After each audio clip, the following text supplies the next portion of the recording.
team news. How's Zinchenko? And can you give us an update on where Saliba's at? Yeah, no big news. The picture hasn't changed from last week. And regarding Willian, we still to wait a little bit more. It's not progressing as quick as we hoped. It's a bit delicate, and we want to be very certain when we push him that he's ready to absorb the load and the risk that we would take, and at the moment that's not possible to do. When I spoke to you a few weeks ago, you didn't think it was an end of season. You were a bit more concerned it might be now. I don't know. It's a bit early to do. Probably next week we're gonna have more certainty. There is some evolution. He's doing more activity, but it's not there yet to start to throw him the pitch at the level that the sessions demand to compete in this league. And is Zinchenko okay? We will see that one as well. Not certain. Not certain. Okay. So there's a chance he might not make Southampton, but it's not serious, is it? It's a muscular injury, and he needs some time to heal, and we know that yet. Okay. And how has Saka been this week? Because obviously it was a big moment, and you talked about how brave he was in wanting to stand up and take the penalty, but it's quite difficult for him. He looked like he had the weight of the world on his shoulders afterwards. How's he been? That's the way he is, and he loves responsibility, but as well he puts a lot on his shoulders. And again, if he had any doubt about how much people loved him, respected and admired at the club, he had, I think, a very overwhelmed reaction by everybody in the building and at the club. So I think at the end it can become something very positive that can give him a big lift, because everybody reacted in an unbelievable way towards him, because he deserves it, because the way he is. And will he continue to take the penalties? I mean, because on Sunday yes. we saw Jesus with the ball in his hand, but it's going to be Saka, isn't it? If not, I would go in the pitch and throw in the ball and make sure he takes the next one. Good. You're still 4 points clear. You can be 7 with a win against Southampton. There are a lot of people that have already written Arsenal off. What would you say to them? Nothing. I cannot communicate. They are not here probably. So what we can say is that our players have full belief in what we do. That do know that what is at stake is incredibly beautiful, and we want to fight for it. And the best way to do it every single day, what we continue to do, and tomorrow play really well, play with our crowd every single ball, create an incredible atmosphere, and win that game. And just finally from me. Gary Neville made the point, I think a wobble is one thing, but falling off the bike is kind of quite another, and wobbles happen in title races. How confident are you that mentally you've been able to reset this week and you can go again? Very confident, and twists and turns are part of anything that you do, especially in football, whatever the aim or the target it is, and it's not going to be always a linear progression, and you have to know that, and you have to be prepared for that. And the way the team reacted was incredibly positive, and we want to see that tomorrow night when we get into that field. Alex? Hi, Miguel. Hi. You described the reverse fixture at St Mary's, that 1-1 draw in October, as a lesson after the game. What did you learn from that game?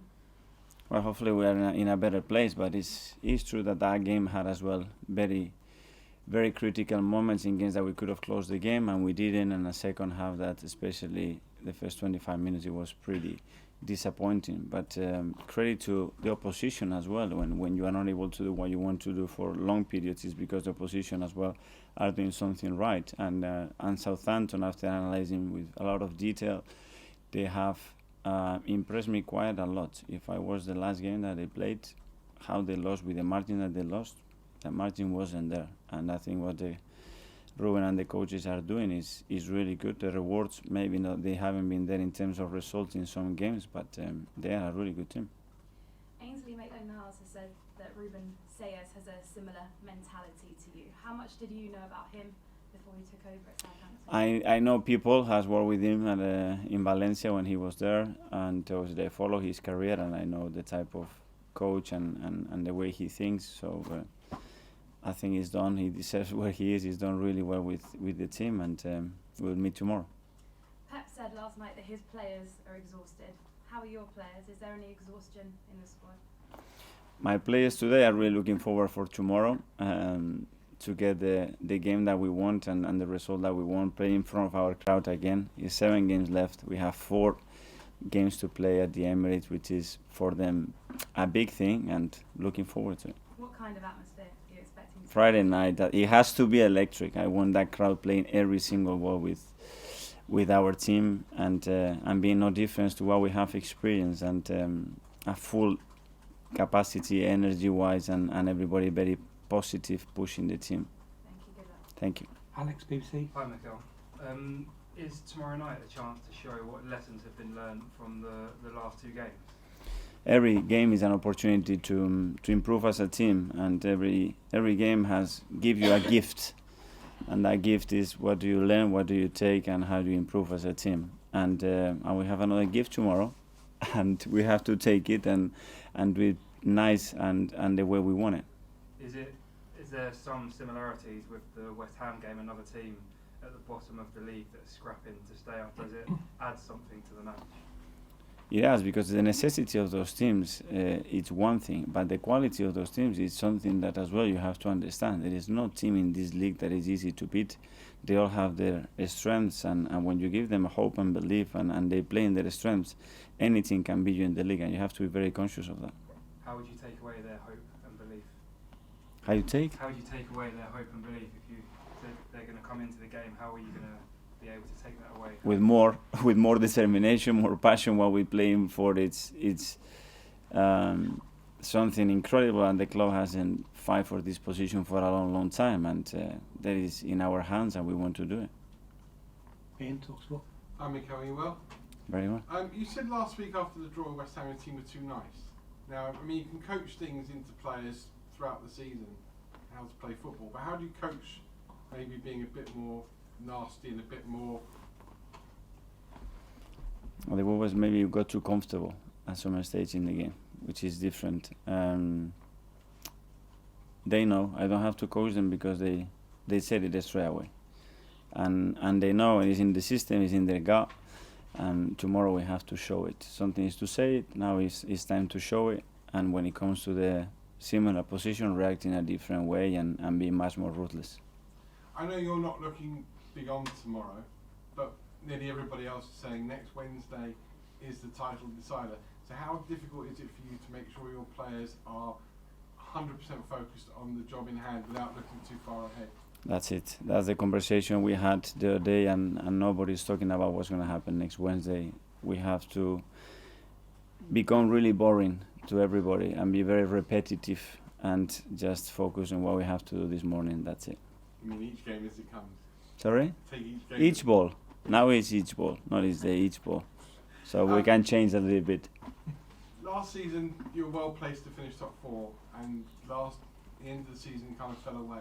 How much did you learn from that to take into these last 7 games? Different scenario. I think that the season, the way the season unbuilt was very different as well. It's very difficult to compare, but every game brings you challenges and opportunities, and at the end is how you cope on the day. What you prepare, what you do, it's fine, but at the end you have to be able to do it in the moment. And finally, is this season, right here, right now, been a success come what may? If you finish first or you finish second, would you say, for you and for Arsenal, this has been a success? We are Arsenal Football Club. The success is judged in the last game of the season. Nick? Hi, Mikael. With the injuries to Zinchenko and Salibba, obviously Rob Holding and Fiorentini playing more important roles. Can you just talk about those 2 players a bit, please, and their contribution now and for the rest of the season? The contribution is huge.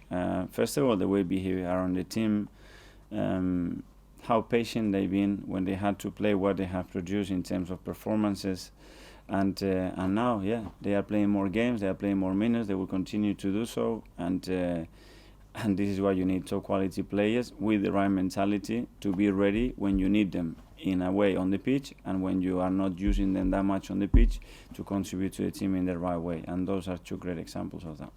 And what's their attitude like? Because Tierney, for example, is a born winner from all his time at Celtic. He must be quite useful to have around when you're trying to close out the title.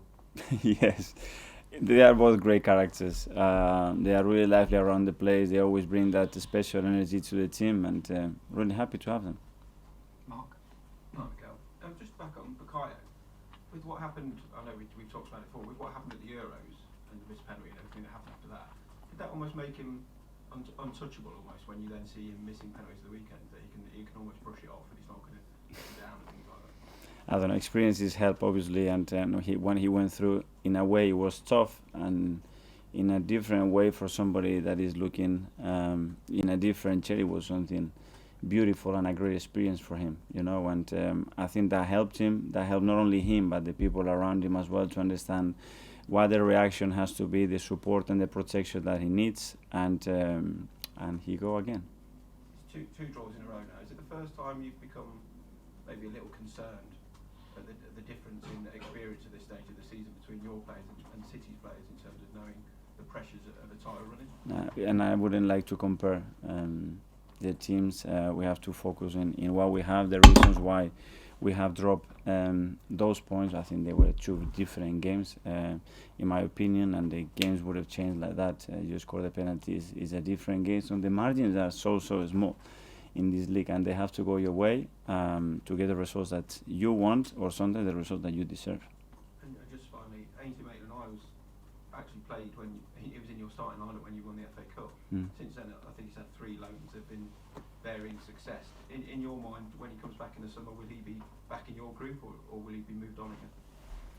Well, he was a really important part, and it's a player with incredible versatility that has played in many different positions, that at the end, for different reasons, some professional, some personal reason, he had to move around in the end. At the end of the season, we'll sit down and decide what the best thing for everybody to do to move forward. Charles? Okay, well, there's been a lot of sort of headlines and debate since the weekend, phrases like bottling it and cracking under the pressure. Do you think, given the achievements of what you've done so far this season, do you find that a little bit sort of disrespectful for the team? These are opinions at the end, and we have to respect that, you know, and when you set the standards and expectations really hard, after you have to maintain them, and to win every single game in the Premier League, it's extremely difficult, you know. It's not like you lost 5 games in the last 6 and you are in this situation. It's just you draw 2 matches and you play 2 very difficult fixtures away from home. But when you are there, everybody expects you to win, because the necessity to get the Premier League in this championship, you have to win almost every single game, and that's the demands, and you have to accept that. Just on Gabriel Jesus, I think that people were a bit surprised he came off against West Ham. Is he ready to play a full 90 minutes at the stage, or are you still easing him up for that? We will see, but we've been really careful as well, and obviously there have been some issues within that period when he was doing the final stages of the rehab, and we have to be really attentive. We have players as well that can change the game, that are fully fit, that probably deserve to play as well, and we have to be mindful of that. James? Miguel, Thierry Henry has been speaking this week in his punditry role, and he said that Arsenal as a team have been too emotional in the title race in recent weeks, and you don't win leagues by being emotional. Do you think that's a fair criticism? I don't know, it's just an opinion. I mean, you sort of said you want the team to be more ruthless, to kill games off. Is part of that taking the emotion out of the occasion, if you like? Well, you have to be. When you have a big situation to score a goal, you have to put it in the net, because the margins are so small, and you have to defend much better than we did.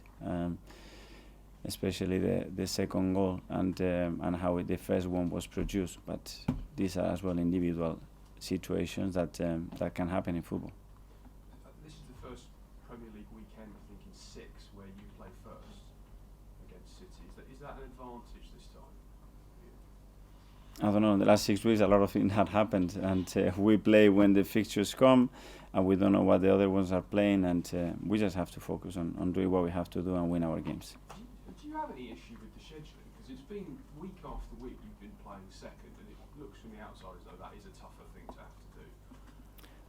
There is something there, but obviously our game is being moved as well. The Chelsea game is being moved. It's true that there is an FA Cup weekend right now, and things will turn around. So it's what it is. We cannot control a lot of the things, because it's down to the TV, sometimes the police as well, to understand what we can do. Were you frustrated that, in particular, that Chelsea game got moved? No, it's not frustration. You have to understand certain situations. We are not the only team as well, and you have to be fair on that.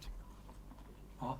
Hi, Miguel. Hi. Similar to Nick's point on the squad players like Kieran Tierney and Rob Holden, I guess is Emil in kind of a similar situation because he hasn't played in the last few weeks that often, but obviously proved last year how important he can be. So how's he kind of dealing with that, and how do you kind of feel his progression is going?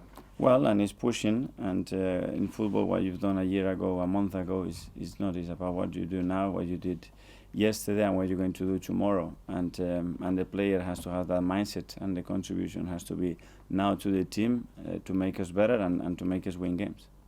Do you feel it is there? He is there, very close to it, yeah. Thanks, folks. That's the end of the